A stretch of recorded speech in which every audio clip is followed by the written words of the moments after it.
There is a man. He's standing on the back step, rolling a cigarette. The day is typically unstable, the garden lush and shining, the branches weighty with still falling rain. There is a man, and the man is me.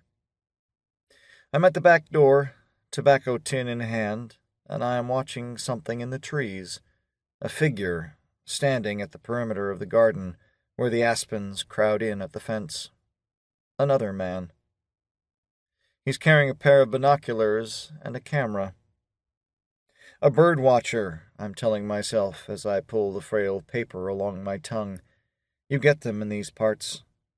But at the same time I'm thinking, really? Bird watching this far up the valley?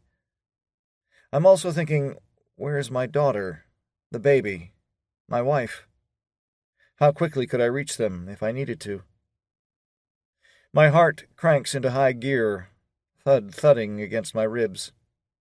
I squint into the white sky. I'm about to step out into the garden.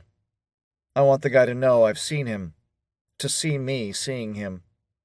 I want him to register my size, my former track and field star physique, slackening and loosening a little these days, admittedly.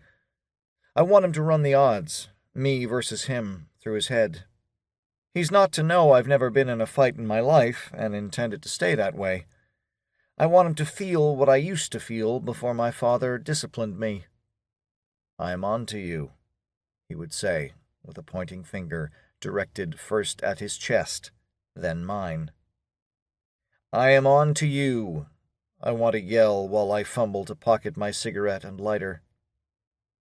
The guy is looking in the direction of the house.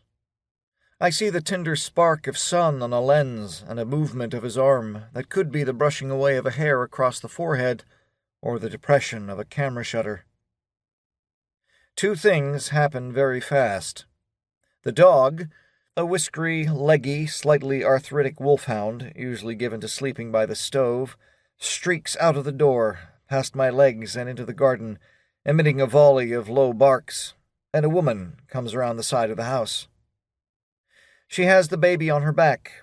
She's wearing the kind of sou'wester hood usually sported by North Sea fishermen, and she is holding a shotgun. She is also my wife.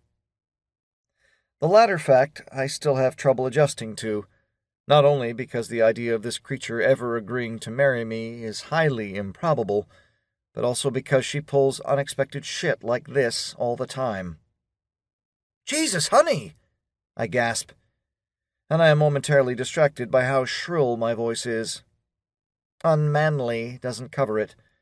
I sound as if I'm admonishing her for an ill-judged choice in soft furnishings or for wearing pumps that clash with her purse. She ignores my high-pitched intervention, who can blame her, and fires into the air. Once. Twice. If, like me, you've never heard a gun report at close range, let me tell you, the noise is an ear-shattering explosion. Magnesium-hued lights go off inside your head. Your ears ring with the 3-bar high note of an aria. Your sinuses fill with tar.